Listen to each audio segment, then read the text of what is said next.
আসসালামু আলাইকুম। আশা করি সবাই ভালো আছেন। আজকে আমি আয়কর নিয়ে আলোচনা করব, অর্থাৎ আয়কর কাকে বলে, আয়করের সংক্ষিপ্ত ইতিহাস এবং আয়ের খাতগুলি নিয়ে আলোচনা করব। প্রথমে আসা যাক আয়কর কাকে বলে। সহজ ভাষায় বলতে গেলে আপনি আয়ের উপর যে কর দিয়ে থাকেন তাকেই আয়কর বলে। আরেকটু ব্যাপকভাবে বলতে গেলে আপনার সরকার কর্তৃক নির্ধারিত সীমা অতিক্রম করার পর আপনি আপনার আয় যে অতিরিক্ত আয় করেন, সেই অতিরিক্ত আয়ের উপরে সরকার কর্তৃক নির্ধারিত যে পার্সেন্ট অনুযায়ী একটি নির্দিষ্ট সময়ান্তে আপনি সরকারকে যে কর প্রদান করে থাকেন সেই করটাকেই বলা হয় আয়কর। তাহলে আয়কর সম্পর্কে আমরা সহজেই ধারণা পেয়ে গেলাম। এখন আসুন আমরা আয়করের সংক্ষিপ্ত ইতিহাস সম্পর্কে আলোচনা করি। বঙ্গভারতে সর্বপ্রথম 1860 সালে তৎকালীন ব্রিটিশ প্রধানমন্ত্রী আয়কর আইন চালু করেন এবং এই আয়কর আইনটি আপনার 5 বছর যাবৎ কার্যকর ছিল। পরবর্তীতে 1965 সালে রাজনৈতিক অস্থিরতার কারণে এই আইনটি বন্ধ হয়ে যায়। পরবর্তীতে যখন আবার বাজেটগত সমস্যা দেখা দেয়, 1867 সালে আবার একটি আইন জারি করা হয়, যে আইনের নাম দেওয়া হয় লাইসেন্স ট্যাক্স অ্যাক্ট 1867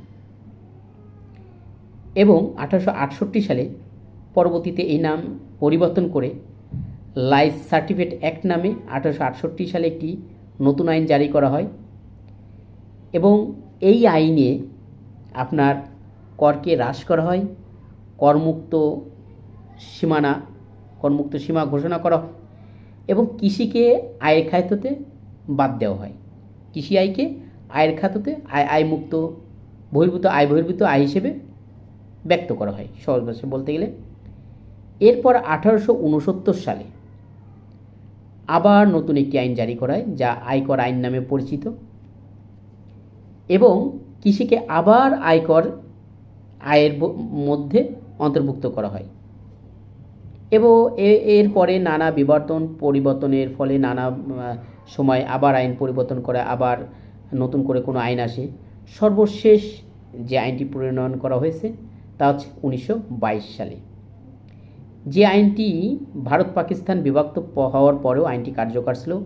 এমনকি বাংলাদেশ স্বাধীনতা অর্জন করার পরেও এই 1922 সালের আইন দিয়ে কিন্তু আয়কর আইন প্রণয়ন করা ছিল এবং এই আইন অনুযায়ী আয়কর চলত। আয়কর আইন প্রণয়ন করা হতো এই 1922 সালের আয়কর আইন দিয়ে আয়কর সংগ্রহ করা হতো। পরবর্তীতে এই আয়কর আইন নিয়ে নানা রকম সমস্যার সৃষ্টি হয় এবং প্রশ্নের সম্মুখীন হতে হয় এবং বাংলাদেশের তৎকালীন প্রধানমন্ত্রী আপনার 1976 সালে একটি কর অনুসন্ধানী কমিশন গঠন করেন। এই কমিশনের লোকরা সর্বজনের সঙ্গে গিয়ে কর বিষয় সম্পর্কে আলোচনা করেন এবং তারা 1984 সালে একটি আয়কর অধ্যাদেশ জারি করেন 1 জুলাই, যে আয়কর আপনার আয়কর অধ্যাদেশ 1984 নামেই পরিচিত এবং এই আইনটি কার্যকর করা হয় 1 জুলাই 1984 সাল থেকে।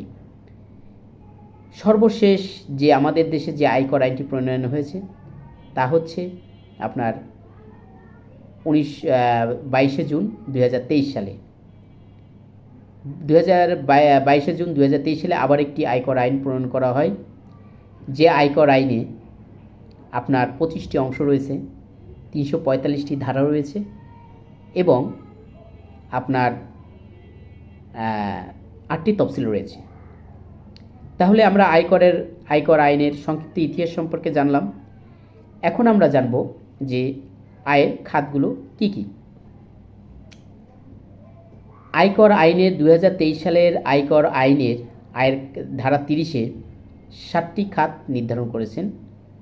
এই খাতগুলি হচ্ছে আপনার চাকরি হতে আয়, তারপরে কৃষি হতে আয়, ভাড়া হতে আয়, আপনার মূলধনী হতে আয়, ব্যবসা হতে আয়, আর্থিক পরিসম্পদ হতে আয় এবং অন্যান্য উৎস হতে আয়। তাহলে এই 2023 সালের ধারা 30-এ এই যে 7টি খাত, যে আপনার আয়ের খাত প্রকাশ করা হয়েছে বা ঘোষণা করা হয়েছে, আমরা এই আপনার নির্দিষ্ট সীমা যদি অতিক্রম করে, সরকার কর্তৃক নির্ধারণ করে দেয়া নির্দিষ্ট সীমা অতিক্রম করার পরে যদি অতিক্রম করি এবং আমাদের কর্তনগুলো, আয় থেকে কর্তনগুলো বাদ দেওয়ার পরে যে আয় থাকে, এই আয় অনুযায়ী আয়ের উপরে, অতিরিক্ত আয়ের উপরে আমাদের সরকার কর্তৃক নির্ধারিত পার্সেন্ট অনুসারে আমাদের অবশ্যই সরকারকে কর প্রদান করতে হবে, যা আমাদের দেশের অর্থনৈতিক উন্নয়নে এবং বাংলাদেশের অর্থনৈতিক উন্নয়নে গুরুত্বপূর্ণ ভূমিকা পালন করবে। তাহলে সহজেই আমি আইন সম্পর্কে, আয়কর কাকে বলে এবং আয়করের উৎপত্তি, সংক্ষিপ্ত ইতিহাস সম্পর্কে এবং আয়ের খাতগুলি সম্পর্কে আপনাদের সংক্ষিপ্তভাবেই ধারণা দিলাম। ধন্যবাদ সবাইকে।